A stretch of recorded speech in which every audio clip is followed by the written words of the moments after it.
요한계시록 21장 9절에서 11절입니다. 봉독해 드리겠습니다. 일곱 대접을 가지고 마지막 일곱 재앙을 담은 일곱 천사 중 하나가 나와서 내게 말하여 이르되 이리 오라, 내가 신부 곧 어린 양의 아내를 내게 보이리라 하고 성령으로 나를 데리고 크고 높은 산으로 올라가 하나님께로부터 하늘에서 내려오는 거룩한 성 예루살렘을 보이니 하나님의 영광이 있어 그 성의 빛이 지극히 귀한 보석 같고 벽옥과 수정같이 맑더라. 요한계시록 21장은 성경 전체 이야기의 결말이라고 말할 수 있겠습니다. 그러니까 하나님께서 세계를 창조하시고 나서 그 창조 세계의 최종적인 모습을 우리에게 알려주고 있는 중이죠. 그런데 그 결말의 이야기가 이렇게 9절에 기록되어 있습니다. 천사가 말하기를 이리 오라, 내가 신부 곧 어린 양의 아내를 내게 보이리라 라고 말하고 있죠. 그러니까 지금 이 마지막 이야기를 어떻게 시작하고 있냐 하면 신부가 나타났다라고 말하고 있는 것입니다. 이 신부는 이제 뒤에도 나오겠지만 간단히 말하면 하나님의 백성들, 하나님의 사람들이라고 말할 수 있겠죠. 처음에 사람이 어떻게 창조되었는지를 한번 함께 먼저 살펴볼 필요가 있겠습니다. 창세기 1장 26절을 한번 펼쳐봐 주시죠. 창세기 1장 26절입니다.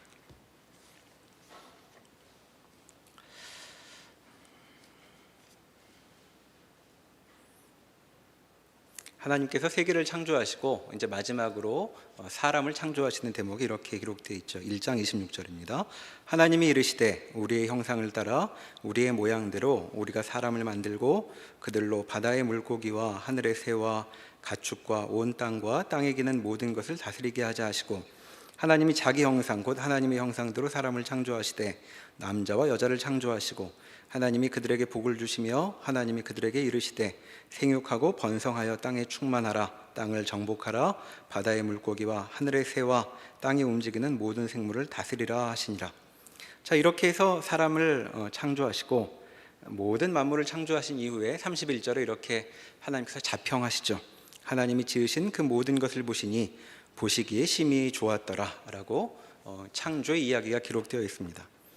자, 사람은 이런 목적 때문에 창조되었던 것이죠. 26절에 보듯 하나님께서 복 주시기 위해 생육하고 번성하고 충만하고 또 세상에 굴복하지 않고 세상을 정복하고 다스리도록 그렇게 인간은 지어졌다라고 성경이 말하고 있는 것입니다. 여기 반복되고 있는 여기 나와 있는 이 단어들만 봐도 우리가 하루하루 살아가는 우리의 삶과 비교해 본다면 참으로 우리 마음의 기대에 넘치도록 풍성한 것이라고 말할 수 있겠죠. 그런데 오늘 본문에서 읽은 요한계시록 21장의 말씀을 보면 이와 같은 창조의 목적 가운데 창세기에 기록되어 있는 인간 창조의 목적 말고 더 깊은 창조에 더 깊은 의도가 있었다라고 우리에게 알려주고 있는 것입니다. 그것을 그 창세기에는 아직 두드러지게 나타나지 않았던 그 내용을 뭐라고 오늘 본문은 말하고 있냐면 하나님께서 인간을 창조하신 것은 신부를 만들기 위해서였다라고 말하고 있는 것이죠. 자, 신부를 만들겠다는 것, 이게 어떤 일일까? 좋은 일이긴 한 걸까? 이런 생각을 해볼 수 있게 되는데 여러분 그 책 한번 생각해 보시면 좋겠습니다. 자, 키다리 아저씨라는 책 옛날에 읽어보신 분들 있으실 것 같습니다. 뭐 줄거리 이런 거죠. 고아원에 어느 아가씨가 있습니다. 뭐 아가씨라고 말하긴 아가씨가 될 법한 나이에 그 고아 소녀가 있죠. 후원자들이 고아원을 방문하는 날이면 고아원에 100명 가까이 되는 아이들을 씻기고 닦이고 머리 빗기고 하는 이제 그런 일을 하면서 이제 고아원에 붙어 있는 그런 소녀가 있습니다. 그런데 갑자기 후원자가 나타나죠. 그래서 생활비도 대주고 대학도 보내주겠다고 하는 것입니다. 근데 그것도 겨우 알바해가며 휴학과 복학을 거듭하며 대학을 다니는 게 아니고 생활비를 다 대줄 테니 대학 생활을 제대로 해봐라 라는 그런 후원자가 나타났던 것이죠. 그런데 그렇게 해서 이제 대학 생활을 즐겁게 누리면서 그렇게 대학을 다닙니다. 그런데 이 고아소녀가 받은 복은 그게 끝이 아니었죠. 그런데 이 고마운 후원자가 돈 몇 푼 쥐어주는 걸로 끝나지 않고 이 주인공을, 이 고아소녀를 사랑하게 됩니다. 그래서 나중에 알고 보니까 아주 멋진 사람이었는데 이 멋진 후원자가 이 고아소녀의 남편이 되겠다고 나서는 이야기가 기록되어 있는 책이 이제 키다리 아저씨죠. 유치하게 비교하자면 이제 그런 얘기입니다. 하나님께서 인간을 창조하셔서 뭘 하려고 하시는가? 그냥 좋은 건 몇 가지 주고 말려고 하시는가? 그렇지 않고 더 깊은 관계를 의도하셨다라고 지금 이 마무리 이야기에서 우리에게 다시금 일깨우고 있는 것이죠. 자, 신부에 대한 이야기, 이것이 21장에 나와 있는 내용인데 이 신부 이야기를 따라가려면 먼저 기억해야 할 내용이 있습니다. 그것은 뭐냐 하면 이런 것이죠. 여러분, 청년부에 그 사람들이 다들 좋아하는 멋진 그 형제 한번 떠올려 보십시오. 뭐 자매여도 좋습니다. 그런데 어느 날 갑작스럽게 그 형제가 결혼한다는 소식이 들려옵니다. 자, 그러면 여러분 그 얘기를 듣고 뭐가 먼저 궁금하시겠습니까? 아마도 도대체 신부가 누구래? 이런 게 제일 먼저 궁금하겠죠. 도대체 어떤 사람이 저 사람하고 배필이 된다는 말인가? 이게 궁금할 겁니다. 정말 궁금하죠. 그래서 시간을 쪼개서라도 그 결혼식에 가봅니다. 누군지 확인하려고. 대체 어떤 신부길래 저 사람이 마음을 주고 평생을 주겠다고 하는 건가? 우리는 모두 버려두고 이제 이런 생각이 들죠. 자, 이 세상에 다시 없이 흥미진진한 이야기 신부를 보고 우리는 뭘 먼저 생각하게 되는 거냐면 신랑이 누구인가를 먼저 기억해야 되는 것입니다. 이 신부 이야기가 어떤 맥락인지를 실감하려면 신랑이 어떤 존재인가를 먼저 기억해야 하는 것이죠. 자, 신랑은 누구냐면 그리스도이시고 또 하나님이십니다. 자, 하나님이 어떤 분인가가 먼저 이해되어야 그의 신부가 되는 것이 어떤 무게의 일인지를 우리가 알 수 있겠죠. 물론 이 시간에 그것을 다 다룰 수는 없고 이제 교회에서 차차 더 신랑에 대해서는 배워가기로 마음먹으면 좋겠습니다. 다시 본문으로 돌아와서 요한계시록 21장 10절에 가보면 이 신부가 이렇게 비유되고 있죠. 10절을 제가 다시 읽겠습니다. 성령으로 나를 데리고 크고 높은 산으로 올라가 하나님께로부터 하늘에서 내려오는 거룩한 성 예루살렘을 보이니 라고 되어 있습니다. 자, 그리스도 어린 양의 아내 신부에 대한 이야기를 하면서 보이는 건 뭐냐 하면 성이죠. 자, 계속해서 21장 끝까지 이 성에 대한 묘사가 이어지고 있습니다. 그래서 우리는 이 묘사가 무엇을 가리키는가 이제 한 절 한 절 따라가 볼 터인데 그래도 잊지 말아야 할 것이 있죠. 그것은 뭐냐 하면 지금부터 하고 있는 이 이야기는 성에 대한 이야기가 아닙니다. 집에 대한 이야기를 하고 싶은 것이 아니라 신부에 대한 이야기를 하고 싶은 것이죠. 그러니까 이제 묘사를 따라가면서 건물 설명으로 읽고 끝내면 곤란하겠습니다. 지금 성경이 우리에게 이야기하는 것은 부동산에 가서 그 집 구경을 시켜주고 있는 것이 아니라 이 신부가 어떤 존재인가를 알려주고 있는 것이죠. 그리고 이제 비슷한 오해가 있는데 간혹 이제 천국을 보고 왔다는 분들이 있습니다. 이제 그분들이 천국에서 뭘 받느냐를 얘기할 때 이 21장에 나와 있는 여러 가지 그 묘사들을 이야기를 하는데 이 21장에 나와 있는 이야기는 역시 천국에 대한 묘사도 아니죠. 그러니까 이곳은 하나님의 신부, 어린 양의 아내에 대한 이야기이기 때문에 이것은 집에 대한 묘사가 아니라고 말할 수 있습니다. 물론 그 어린 양의 아내라고 불리는 존재는 이제 교회이죠. 그러니까 신부라는 말 자체도 이제 비유일 수 있겠습니다. 그러니까 모든 것을 완전히 드러내고 있는 바는 아닌데 이제 우리가 이해할 수 있는 방식으로 전달해주고 있는 것이죠. 그런데 그 신부라는 말은 신부가 인격체, 인간이라는 점에서 집이라는 비유보다는 더 실체에 가까운 것이라고 말할 수 있겠습니다. 그러니까 이제 이 묘사를 따라 읽어볼 때 우리는 이 집이 어떤 곳일까? 천국은 어떤 곳일까? 이렇게 읽는 것이 아니라 하나님의 배필이라고 불리는 존재는 어떤 면모를 갖고 있는가를 이제 생각하면서 읽어보시면 되겠죠. 자, 우선 11절을 다시 보겠습니다. 이렇게 묘사가 시작이 됩니다. 자, 그 거룩한 성 예루살렘을 보이니 하나님의 영광이 있어 그 성의 빛이 지극히 귀한 보석 같고 벽옥과 수정같이 막더라 라고 되어 있죠. 자, 하나님의 영광이 있답니다. 자, 하나님의 영광, 이게 뭘까요? 자, 신랑이 갖고 있는 그의 탁월함, 또 그런 것이겠죠. 그런데 이 신부가 신랑이 갖고 있는 그 탁월함을 나눠 갖고 있다, 이렇게 말하는 것입니다. 배우자 때문에 빛이 난다고 말하고 있는 것이죠. 자, 여기서 잠깐 곁길로 세보겠습니다. 여러분, 우리 청년부니까 그 싱글일 때는 모르는 것이 있습니다. 여러분, 혼자 있을 때는 그 사람에게서 드러나지 않는 면모가 있죠. 언제 드러나냐면 배우자가 옆에 서면 그 전에는 보이지 않던 그런 숨겨진 면모가 드러나게 됩니다. 그러니까 혹시 여러분 누군가 먼저 결혼한 그 커플을 보면서 와, 저런 형제 내가 먼저 잡았어야 되는데, 저런 자매 내가 먼저 가서 아내로 삼았어야 되는데, 이런 생각이 간혹 날 수도 있는데, 자, 거기서 오해하시면 안 됩니다. 왜냐하면 그 멋진 옆집 남편, 옆집 아내는 혼자 있을 때 그런 면모가 드러났던 게 아니죠. 자, 원래 그런 게 아니라 그 옆에 어울리는 배필이 서 있기 때문에 숨겨졌던 빛이 드러나는 것입니다. 그런데 지금 이 신부, 여기 묘사되고 있는 신부에 대해서 뭐라고 얘기하냐면 신랑의 영광이 그에게 그대로 담겨 있다라고 말하고 있는 것이죠. 자, 그렇게 빛이 나는 존재, 이 신부의 첫 소개입니다.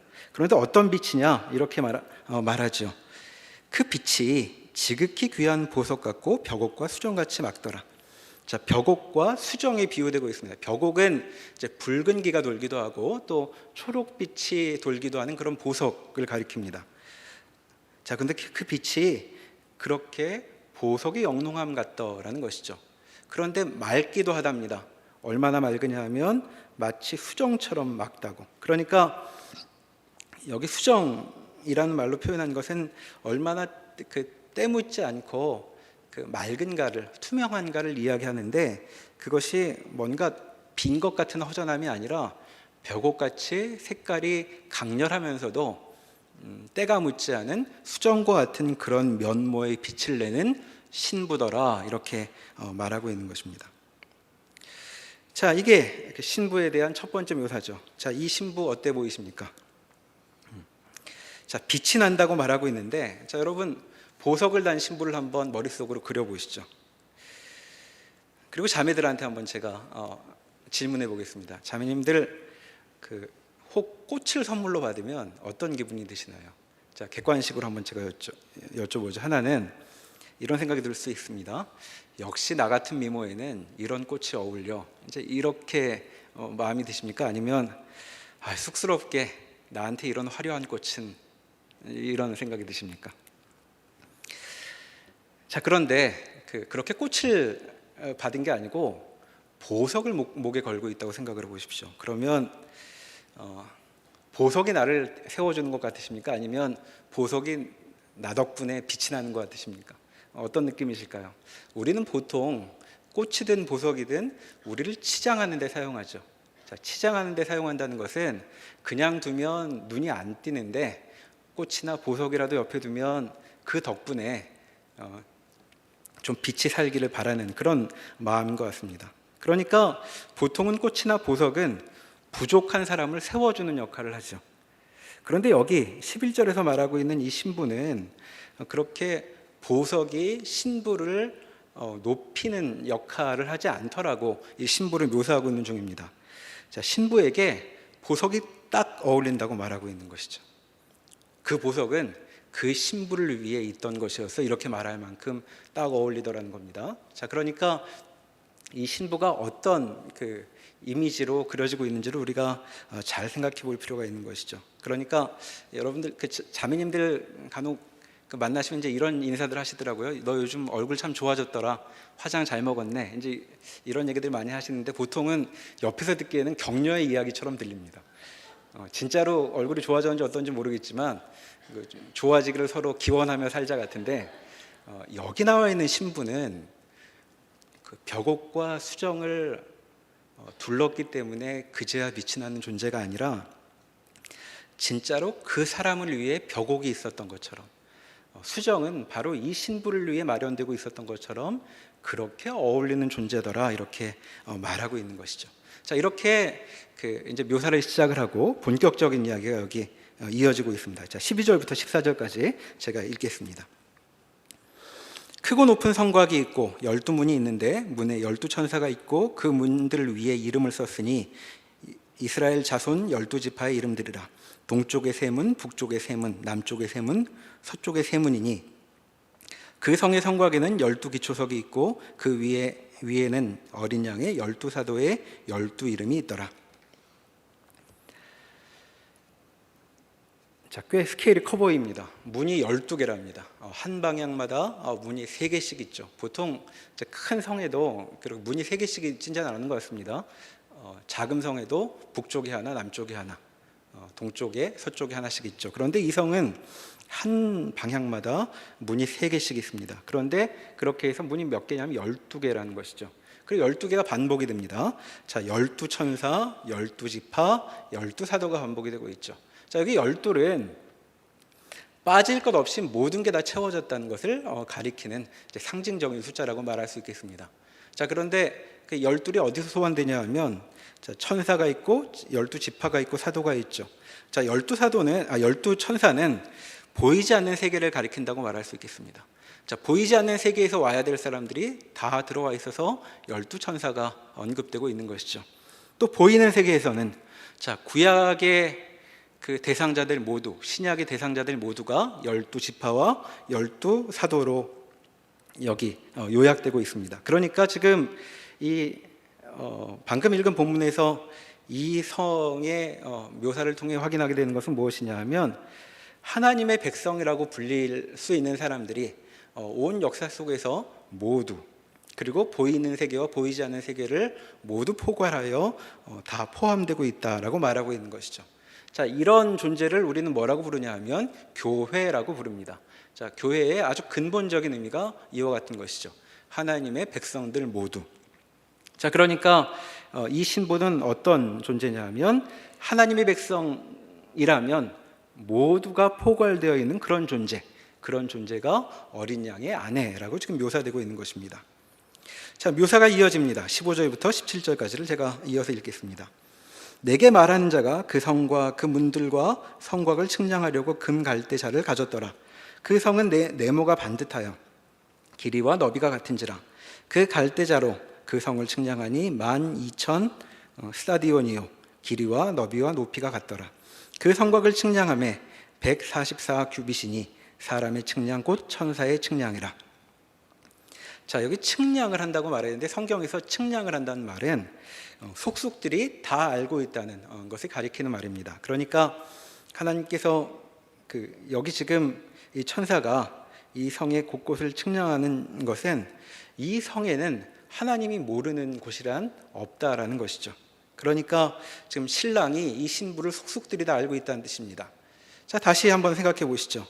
좋은 신랑이 신부의 모든 성향과 면모를 다 알고 있다면 그 신부가 어떤 마음이 들까요? 아마도 그렇게 좋은 신랑이 자신의 모든 점을, 장점, 약점, 부족한 점, 마음의 떨림 이런 것들을 다 알아준다면 아마 그 신부의 행동 거지는 굉장히 안정적이고 그리고 자신감이 넘치는 것이 될 것입니다. 저 사람이 나를 어떻게 볼까 이런 걸로 두려워할 필요가 없겠죠. 지금 이 측량이란 말이 이 신부의 그런 면모를 가리킨다고 말할 수 있겠습니다.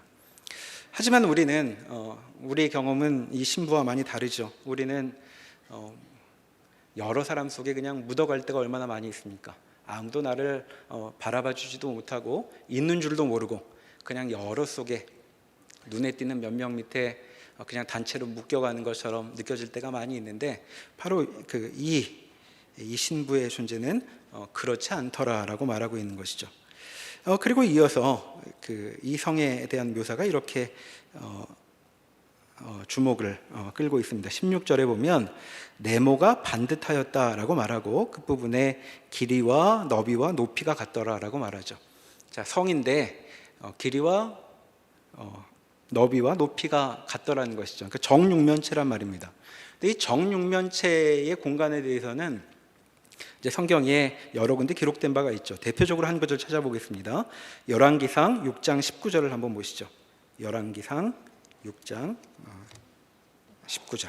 구약 성경 520면입니다. 열왕기상 제 성경은 519면인데 열왕기상 6장 19절입니다.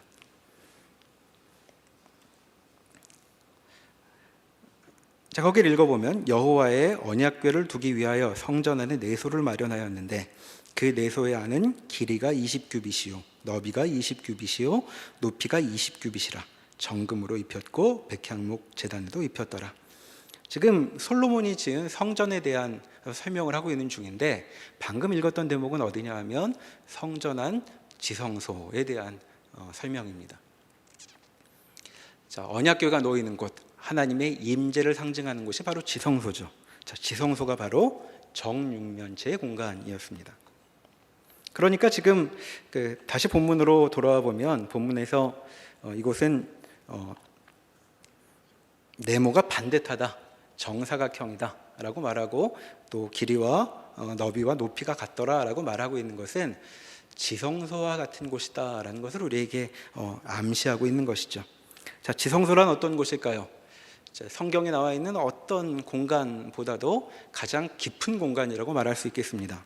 자, 거기는 어떤 곳이었냐 하면 인간의 생명이 결정되는 곳이었죠. 하나님의 허락이 없이 들어오면, 그리고 하나님의 허락이 있더라도 죄가 있으면 생명을 빼앗길 수 있는 곳, 즉 생명이 오고 가는 그런 공간이었습니다. 자, 그런 지성소 같은 공간이 지금 어린 양의 아내를 설명하는데 동원되고 있는 것이죠. 그러니까 신부는 어떤 존재일까요? 그렇게 생명을 담은 존재다라고 말하고 있는 것입니다. 다시 요한계시록 21장을 보시면 그 16절에 그 측량 결과가 이렇게 나와 있습니다. 자, 성을 측량하면 12,000 스타디온이고 성곽을 측량하면 144규빗이다 이렇게 얘기합니다. 이게 조금 서로 조화롭지 않아서 이제 어떻게 읽어야 할까를 이제 학자들이 고민을 했는데 여기서 말하고 있는 그것은 이제 실제 그 측량치보다는 여기서 말하고 있는 이 숫자를 주목해 볼 필요가 있죠. 자, 먼저 12,000 스타디온은 12 곱하기 1000을 가리킵니다. 12는 앞에서 봤던 것처럼 포함되어야 될 전체라고 말한다면 뒤에 1000은 이제 그것이 가득한 것을 말하고 있는 거겠죠. 역시 앞에서 보았던 것처럼 포함되어야 할 모두가 들어갈 수 있는 공간이다라고 말하고 있는 것입니다. 144규빗은 12 곱하기 10이면 144니까 역시 여기도 채울 것을 다 채운 이제 그런 면모를 가리키고 있는 것이죠. 자, 성곽을 측량하니까 144규빗이라고 했는데 이것이 성곽이 뭘 가리켰는지가 분명하지 않습니다. 144규빗을 그러니까 지금 우리가 알고 있는 도량형으로 바꾸면 60m 정도 되는데 이게 높이가 60m란 말인지 아니면 폭이 60m란 말인지 이제 분명치가 않습니다.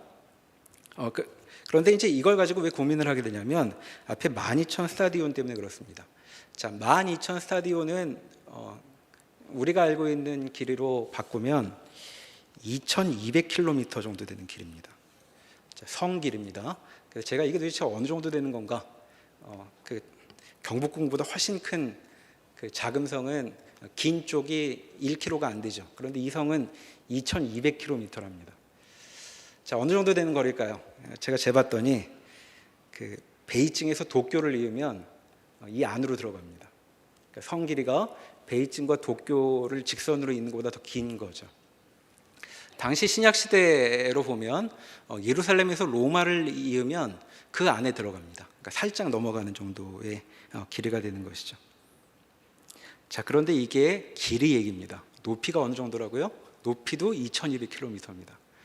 자, 이것도 역시 그 지구과학 공부하셨던 것 기억해 보시면 500km 위는 인공위성이 떠다니는 곳입니다. 그러니까 우리가 알고 있는 하늘이 아닙니다. 근데 지금 성 높이가 2200km라고 말하고 있는 것이죠. 자, 우리가 그 영화에서 보는 허리우드 블록버스터 같은 거하고는 좀 비교할 수 없는 게 됩니다. 뭐냐면 그 이제 거기서도 무슨 외계에서 그 지구를 침공하기 위해서 큰 우주선이 오고 그러지 않습니까? 그런데 그 외계에서 온 우주선들은 이렇게 보면 그 하늘에 점점이 박혀 있습니다. 그런데 여기 나와 있는 이 성은 하늘을 보면 하늘이 안 보이죠. 왜냐하면 그 북경부터 동경까지 전부 하늘을 가로막고 있는 그런 성이니까 이게 우리가 알고 있는 규모가 아니고 그 보는 사람하고 보이는 이 성하고 그 한 스크린에 한 화면에 담을 수 없는 정도가 된다고 말할 수 있겠습니다. 지구 반지름이 6,000km죠. 그러니까 이 성이 떠 있으면 그 북반구의 3분의 1 가량을 가리는 이제 그런 규모라고 말할 수 있겠습니다. 자, 성경이 지금 무슨 얘기를 하고 있는 걸까요? 이 신부의 이야기를 하면서. 자, 이곳은 어떤 곳이냐면 이 신부는 아주 광대하고 넉넉함을 표현한다고 말할 수 있겠습니다. 자, 지금 지구 인구가 60억 정도 이제 넘어갔을 텐데 60억 인구에게 한 사람한테 1제곱미터씩 해서 나란히 세우면 이제 경상북도 정도면 60억 다 채울 수 있다고 하죠. 그런데 대체 2200km짜리 이 성을 하나님이 누굴 채우려고 뭘 하려고 하는 성일까 싶은 생각이 들 정도입니다. 그런데 이곳이 누구로 채워질 곳이었냐 하면 앞에서 우리가 창세기에서 보았던 바죠. 하나님께서 창조 세계를 지으시고 뭐라고 말씀하셨었냐면 하나님이 보시기에 심히 좋았더라라고 말하는 존재들이 창조 세계에 있었습니다. 그런데 이제 이 세상 끝에 이 세계에 하나님께서 보시기에 심히 기뻐하시는 아주 좋아하시는 그런 대상들을 모두 모아 이 성에 불러들이신다면 얼마나 공간이 필요할까? 지금 이렇게 끝이 안 보이게 커다란 공간을 마련하셨다고 읽을 수 있는 것이죠. 그러니까 지금 이 역사의 마지막에 하나님께서 우리에게 보이시고 있는 것은 뭐냐면 그 세상은 좋은 것으로 가득하다고 말하고 있는 중입니다. 끝이 안 보이게 가득한 것이죠. 그러니까 하나님께서 마련하시려고 하는 천국, 또 하나님의 신부를 맞아들이시는 곳, 이 신부는 뽑아내고 여러 가지 시험을 통과해내온 소수라기보다는 아주 많은, 우리가 알고 있는 사람들을 다 불러 모아도 다 채울 수 없을 만큼 그렇게 광대한 공간이라고 말할 수 있겠습니다. 그러니까 이 신부를 이해할 때 우리가 기억해야 하는 이미지는 소수정예 같은 것이 아니라 다수정예라는 말이 더 맞겠습니다. 가득 불러 모아도 다 채울 수 없는 그런 공간 속에 우리를 불러들이신다라고 말하고 있는 것이죠. 자, 그런데 그 공간은 뭐라고 불렸냐 하면 지성소라고 불렸던 것입니다. 이 세상의 가장 깊은 공간. 자, 그런 것이 바로 이 신부의 상태인 것이죠. 그러니까 길이와 너비와 높이에서 우리의 생각을 넘어가고 또 질에서 보나 양에서 보나 어떤 면에서 최상인 상태, 즉 그것이 이 신부의 면모일 것입니다. 지성과 미모가 차고 넘치고 흘러 나오는 그런 신부가 지금 하나님 앞에 서 있다라고 말하고 있는 것이죠. 자, 계속해서 묘사가 이어집니다. 18절부터를 다시 보시죠. 21장 18절입니다. 그 성곽은 벽옥으로 쌓였고 그 성은 정금인데 맑은 유리 같더라. 자, 19절. 그 성의 성곽의 기초석은 각색 보석으로 꾸몄는데 첫째 기초석은 벽옥이요, 둘째는 남보석이요, 셋째는 옥수요, 넷째는 녹보석이요, 다섯째는 홍만호요, 여섯째는 홍보석이요, 일곱째는 황옥이요, 여덟째는 녹옥이요, 아홉째는 담황옥이요, 열째는 비치옥이요, 열한째는 청옥이요, 열두째는 자수정이라. 앞에서 우리는 이 신부에게 보석 치장이 아주 잘 어울린다는 이야기를 했습니다. 그런데 지금 그 읽은 묘사를 보면 알고 보니까 그 신부는 보석을 치장하면 잘 어울리는 존재가 아니라 보석 그 자체라고 말하고 있는 중이죠. 기초석도 보석이고 성곽도 보석이랍니다. 보석으로 다 쌓은. 그리고 성 자체는 정금, 순금과 같은 그런 존재라고 말하고 있죠. 집에 가셔서 한번 그 인터넷으로 검색해 보십시오. 여기 있는 보석 이름 다 치고 그러면 그 우리가 색깔도 잘 모르겠는 보석들이 막 나옵니다. 자, 그런 것들로 그 어우러져 있는 그런 보석들을 동원해야만 이해되는 존재라고 지금 말하고 있는 것이죠. 자, 성이 정금이라고 했는데 이거는 맑음을 뜻하는 것입니다. 앞에서 본 것처럼 때나 얼룩이 없는 것이죠. 자, 세수를 100만 번쯤 하고 나면 뽀얗게 될 그런 면모가 이제 순금이라는 말로, 정금이라는 말로 표현되고 있는 것이죠. 자, 21절에 보면 문에 대한 묘사가 이렇게 나옵니다. 그 12문은 12진주니 각 문마다 한 개의 진주로 되어 있고 성의 길은 맑은 유리 같은 정금이더라. 자, 문은 한 개의 진주로 되어 있답니다. 자, 성 길이가 얼마였죠? 2200km였습니다. 자, 문은 얼마나 해야 될까요? 10km로 따져도 이 진주 크기가 에베레스트 산만 하다고 지금 말하고 있는 중입니다. 그리고 성의 길은 정금이어서 맑은 것이죠. 자, 맑다는 얘기는 모든 빛이 그대로 비치는 상태라고 말하고 있는 것입니다. 자, 어떤 빛이 그 길에 비치고 있을까요? 신랑의 영광이겠죠. 그런데 22절에 보면 이 성 안에 내가 성전을 보지 못하였으니 이는 주 하나님 곧 전능하신 이와 및 어린 양이 그 성전이심이라 라고 말합니다. 자, 그런데 알고 보니 그 신랑이 바깥에서 빛을 비추는 정도가 아니고 신랑이 그 안에 들어와 있습니다. 좌정하고 있다고 말할 수 있겠죠. 앞에서 본 것처럼 성 자체가 지성소 같은 곳이기 때문에 그렇습니다. 그러니까 이 성은 빛이 아주 영롱한 빛이 뿜어져 나오는데 그 빛은 밖에서의 빛을 반사하는 것이 아니라 빛이 안에서 그 안에서부터 이제 솟아오르는 상태인 것이죠. 그래서 23절에 보면 그 성은 해나 달의 비침이 쓸데없으니 이는 하나님의 영광이 비치고 어린 양이 그 등불이 되심이라 라고 말하고 있습니다. 자, 해와 달이 필요 없다. 무슨 말일까요? 자, 존재를 지속하기 위해 밖에서부터 뭔가 공급될 필요가 없다고 말하고 있는 것입니다. 자, 여러분 식물을 보시면 식물은 햇빛과 그 물과 공기만 있으면 얼마든지 생존할 수 있다고 말하죠. 하지만 이제 동물인 우리하고 비교해 보면 우리는 뭐가 그렇게 많이 필요한지 모릅니다. 혼자서는 못 살죠.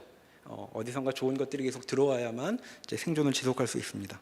그리고 그렇게 우리에게 필요한 것들을 채우기 위한 노력, 그것이 우리 인생의 대부분의 것을 채우고 있는 것 같습니다. 그래서 그 사는 게 버겁고 힘들 때면 식물을 보면서 그런 생각도 해보죠. 야, 이 나무처럼 꽃처럼 저렇게 살면 참 좋겠다. 뭐 필요한 것도 없이 햇빛만 받아도 잘 살 텐데 이제 이런 생각도 해봅니다. 그런데 지금 이 성은 뭐라고 말하냐면 햇빛조차 필요 없는 곳이라고 말하고 있죠. 자, 햇빛도 필요 없을 뿐만 아니라 그 22장 1절 그 1절로 가보면 거기 물도 그 안에서 나옵니다. 그러니까 햇빛도 필요 없고 물도 필요 없죠. 자, 무슨 말일까요? 이 성은 살기 위해 발버둥 칠 필요가 없는 그런 상태를 보여주고 있습니다. 이 신부 어떤 존재인가? 우리처럼 살기 위해 그 온갖 노력을 하며 노심초사하는 그런 상태가 아니다라고 말하고 있는 것이죠. 그래서 24절에 이렇게 이어갑니다. 만국이 그 빛 가운데로 다니고 땅의 왕들이 자기 영광을 가지고 그리로 들어가리라. 자, 바깥에 무슨 나라가 있다는 뜻이 아닙니다. 영광을 그 안으로 가지고 들어간다는 이야기는 무슨 말이냐 하면 실제로 바깥에 뭐가 있어서 여기를 보충한다는 말이 아니라 영광은 이 성에 어울리는 것이다라는 것이죠. 모든 영광은 이 안으로 들어와야 맞는 것이라는 것입니다. 그러니까 영광으로 가득한 상태, 이것이 신부, 이 성의 모습이라고 말할 수 있죠. 25절에 그래서 이렇게 얘기합니다. 낮에 성문들을 도무지 닫지 아니하리니 거기에는 밤이 없음이라. 자, 문을 왜 닫을까요? 무서워서 보통 밤에 닫습니다. 그런데 밤도 없고 문을 닫을 필요도 없다는 것은 무서울 필요가 없다는 것이죠.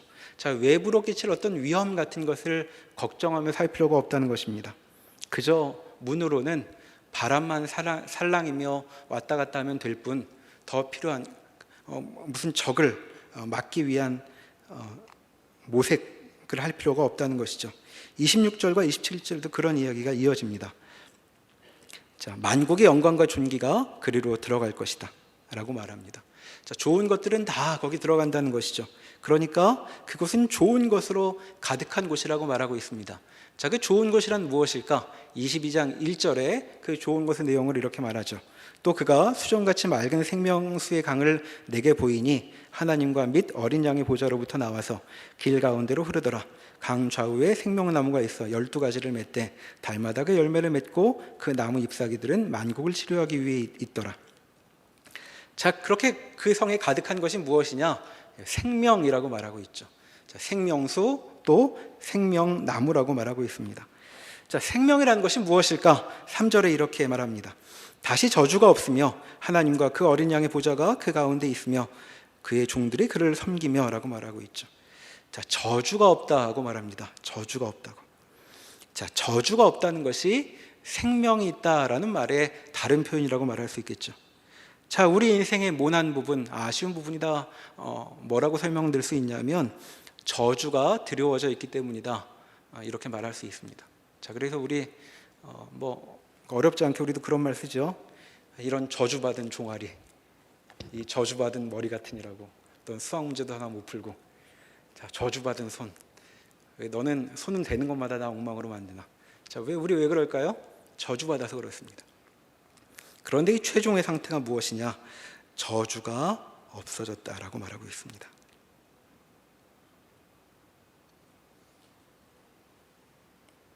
무엇을 해도 더 마음 졸일 필요가 없는, 스스로 인생을 망가뜨릴 것 같은 두려움이 없어도 되는 곳, 그곳이 생명이 있는 곳에 대한 묘사인 것이죠.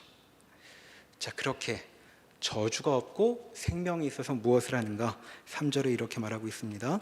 그의 종들이 어린 양을 섬기며 라고 말하고 있죠. 자, 생명이 있을 때 하는 일, 섬김이랍니다. 자, 섬김이라는 것은 뭘 하는 게 아닙니다. 뭘 해서 바치는 것, 이제 그런 게 섬김이 아니죠. 왜냐하면 이 어린 양은 무엇이 부족한 존재가 아니기 때문이죠. 자, 하나님에게는 부족한 게 없습니다. 그럼 이 섬김이란 무엇일까요? 그것은 신랑 옆에 있어도 전혀 누가 되지 않는, 하나도 신랑을 가리지 않는 존재가 되는 것, 그게 이제 섬김이라는 것입니다. 자, 누가 하나님을 섬길 수 있을까요? 하나님 옆에서도 하나님께 전혀 그늘을 드리우지 않을, 하나님의 영광을 가리지 않을 존재가 된 하나님을 섬길 수 있는 것이겠죠. 그러니까 이 신부는 이 신부가 그를 섬긴다는 말은 하나님의 파트너가 되어도 하나도 부족함이 없는 아주 잘 어울리는 상태에 있게 되었다라고 말하고 있는 것입니다. 그리고 4절에 이어서 이렇게 이야기하죠. 그의 얼굴을 볼 터이요 그의 이름도 그들의 이마에 있으리라. 다시 밤이 없겠고 등불과 햇빛이 쓸데없으니 이는 주 하나님이 그들에게 비치심이라. 그들이 세세토록 왕노릇하리로다.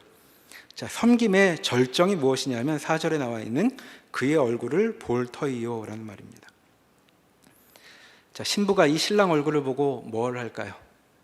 뭘 해줄 수 있을까요? 이 신랑에게 해줄 수 있는 것이라곤 그 영광을 감탄할 뿐일 것입니다. 자, 그래서 그 신랑을 쳐다보고 있으니까 5절에 있는 것처럼 이렇게 말하죠. 주 하나님이 그들에게 비치심이라. 등불과 햇빛이 쓸데없을 것이다. 이게 무슨 말일까요? 신랑을 쳐다보고 있는 이 신부에게 신부의 얼굴에 신랑의 빛이 쏟아져 들어온다라고 말하고 있는 것입니다. 그 빛이 쏟아져 들어올 때 이 신부는 어떻게 되느냐? 5절 끝부분에 있는 것처럼 왕노릇하게 되는 것이죠. 왕노릇이란 그런 뜻입니다. 자, 이와 같은 것이 그 세상의 최종 상태, 성경 이야기의 마지막 부분에 대한 묘사인 것이죠. 자, 여기서 우리가 알고 있는 이야기와 좀 비교해 볼 필요가 있겠습니다.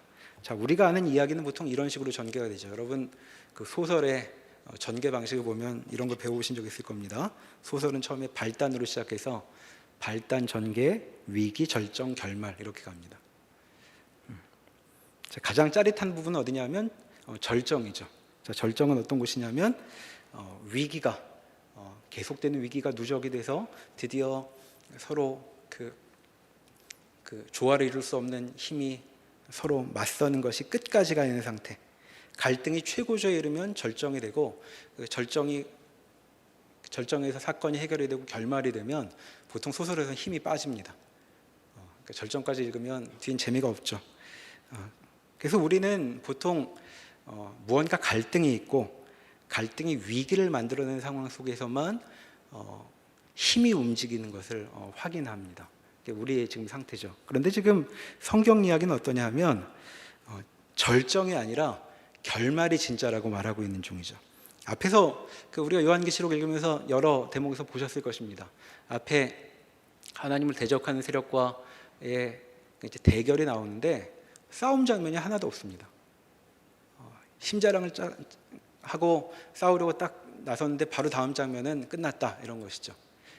그러니까 성경의 이야기는 위기나 위기의 절정 같은 거는 이야기거리도 안 된다, 이렇게 말하는 것입니다. 오히려 위기 같은 것으로는 하나님의 힘이, 그 에너지가 무엇인지 확인할 수 없고 이와 같은 결말 속에서만 하나님이 어떤 분인가를 확인할 수 있게 될 것이다 라고 말하고 있는 것이죠. 자, 그러면 지금 그 한 절 한 절 살펴본 신부의 모습을 다시 한번 정리해 보기로 하시죠. 자, 신부의 모습은 어떤 것이었습니까? 이런 것이었죠. 그 신부는 보석으로 치장하는 존재가 아니라 보석 그 자체와 같은 존재라고 했습니다. 빛이 뿜어져 나오는 그런 존재였죠. 빛이 있기만 하면 진가가 드러나는 것이 보석입니다. 보석은 빛이 없으면 그것이 무엇인가 확인할 방도가 없죠. 근데 빛이 있으면 그 뿜어져 나오는 빛이 참으로 아름답습니다. 그런데 신부가 바로 그런 존재라고 말하고 있습니다. 하나님 옆에 서면 가치가 드러나는 존재라는 것이죠. 그리고 기초석에서부터 그 전체가 보석과 금이라고 말하고 있죠. 자, 고린도전서에 보면 교회를 설명하면 여러 지체가 모여 있다고 말합니다. 그리고 눈에 띄는 지체도 있고 눈에 안 띄는 지체도 있지만 실제로는 다 귀한 것이니 눈에 안 띄는 지체라고 업신여기지 말아라, 이런 조언이 나오죠. 그런데 여기 보면 구성원 전체가 보석으로 다시 설명되고 있습니다.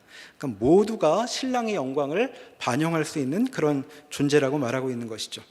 자, 그뿐 아니라 이 신부는 크게 여유 있는 상태를 우리에게 보여주고 있습니다. 광대한 곳, 답답하지 않고 상쾌한 곳으로 묘사되고 있었죠. 그리고 필요에도 매이지 않는 존재입니다. 빠듯하게 하루하루 사는 존재가 아니라 모든 것이 넉넉하고 그리고 무엇이 필요하지조차 않은 그런 존재라고 말하고 있습니다. 문을 닫을 필요가 없어서 위협에 긴장하지 않아도 되는 존재, 저주가 없는 존재, 생명으로 가득한 존재라고 말하고 있습니다. 자, 이런 신부라면 어떤 단어들이 어울릴까요? 저는 이런 단어를 생각해 봤습니다. 이 신부는 강렬함, 풍성함, 충만함, 여유, 또 자신감 같은 것으로 설명되는 존재일 것 같습니다. 자, 이와 같은 신부의 면모는 대체 어디서 비롯되는 것일까요? 바로 그것은 신랑에게서 오는 것입니다. 자, 신랑이 이 신부를 사랑하기 때문에, 이 존재를 사랑의 대상으로 삼기 때문에 이와 같은 여유와 넉넉함과 풍성함이 비롯되는 것이죠. 그러니 지금 이 마지막 어린 양의 아내에 대한 묘사를 통해 우리에게 말하고 있는 것은 이 신랑과 신부 사이의 관계가 얼마나 놀라운 것이냐라고 우리에게 알려주고 있는 것입니다. 여기서 다시 22장 4절에 이 대목을 보시죠. 그의 얼굴을 볼 터이요 라는 말, 우리가 주목해 볼 만한 말입니다. 자, 이 신부는 지금 신랑을 바라보고 있습니다. 자, 신랑을 바라보고 있는 이 신부의 눈빛이 어떨까요? 자, 남자가 어떤 여자에게 관심이 있으면 눈을 못 뗀다고 합니다. 계속 쳐다보고 있죠. 자, 그 눈빛이 어떨까요? 경탄한 눈빛으로, 모든 걸 줄 수 있는 것 같은 눈빛으로 쳐다보는 것 아니겠습니까? 바로 그런 눈빛으로 이 신부가 황홀한 표정으로 신랑을 바라보고 있는 것이죠. 그 눈동자에 무엇이 어리고 있을까요? 그것은 신랑의 영광일 것입니다. 신랑의 영광이 신부의 눈빛에 어리고 있겠죠. 그리고 이 신부가 이 신랑을 바라보며 알고 있습니다. 이 신랑은 자신을 위해 존재 자체를 던질 수 있었던 그런 존재라는 것을, 그런 사랑을 받은 존재라는 것을 알고 있죠. 자신이 그런 존재라는 걸 알고 있습니다. 자, 이런 관계에서 이 신부가 갖고 있는 이 당당함과 여유와 풍성함이 나오는 것이죠. 그리고 이와 같은 신부에게서 나올 법한 말이 구약 성경에 기록되어 있습니다. 자, 아가서 8장을 한번 가보시겠습니다. 구약 성경 965면입니다. 아가서 8장.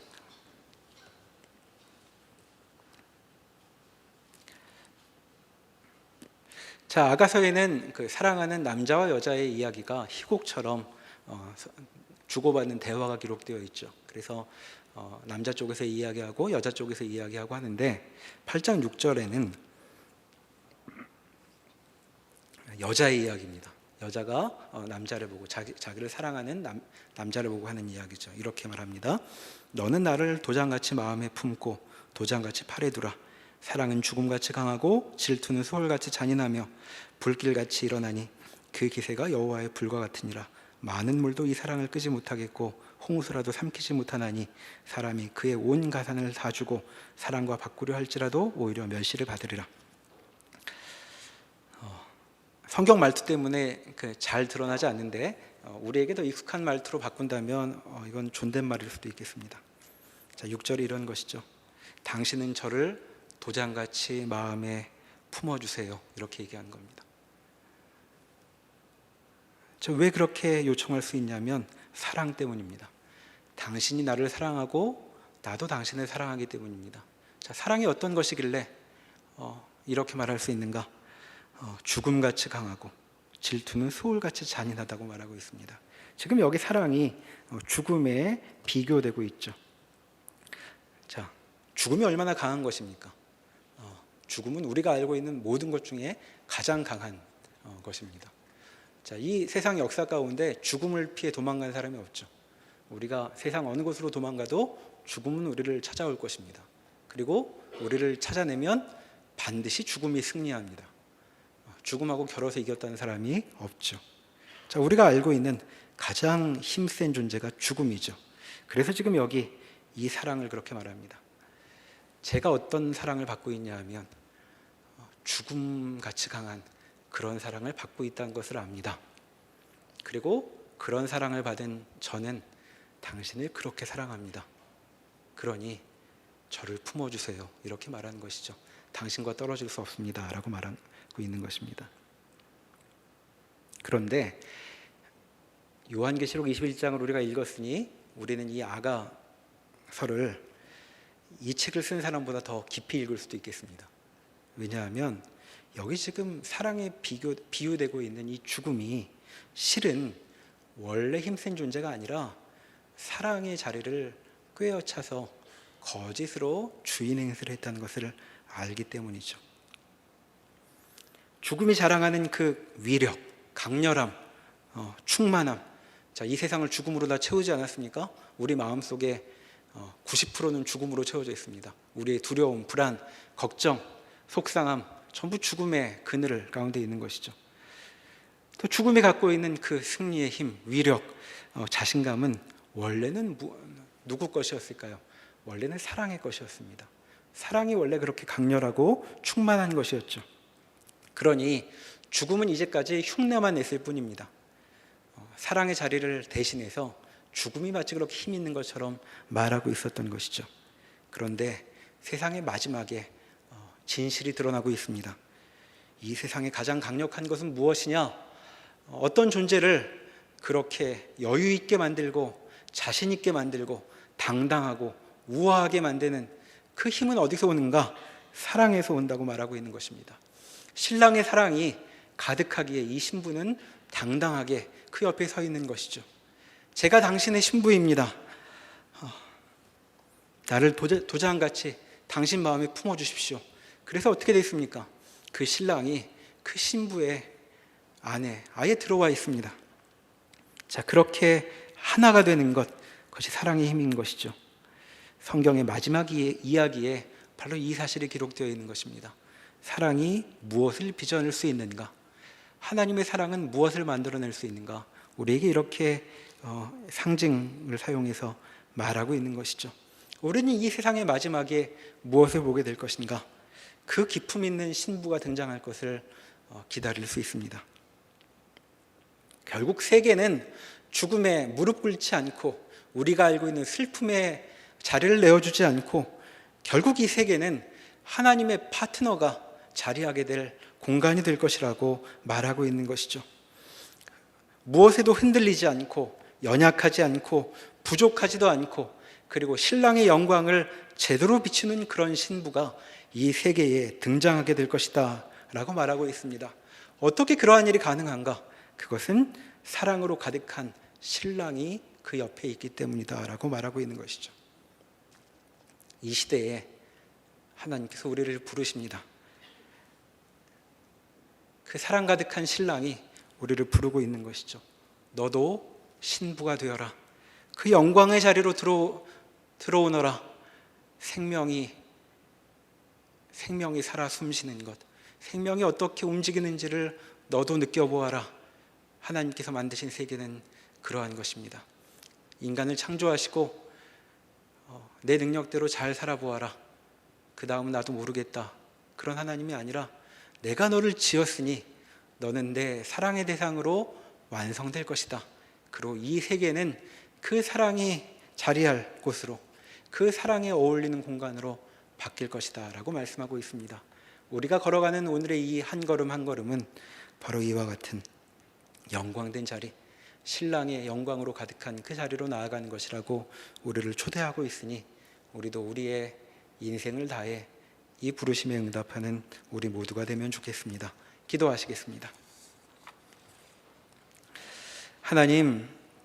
하나님께서 우리를 지으신 것은 하나님의 동반자, 하나님의 신부가 되게 하려고 하심이라고 말씀하셨습니다. 그리고 그 신부가 된다는 것은 참으로 영광되고 빛나고 무게 있고 그리고 품격 있는 것이라는 것도 보았습니다. 우리가 그런 초대를 받은 자들이라는 것 잊지 않고 하나님의 사람으로 하루하루 살아가는 주의 백성 되게 인도하여 주시옵소서. 예수님의 이름으로 기도합니다. 아멘.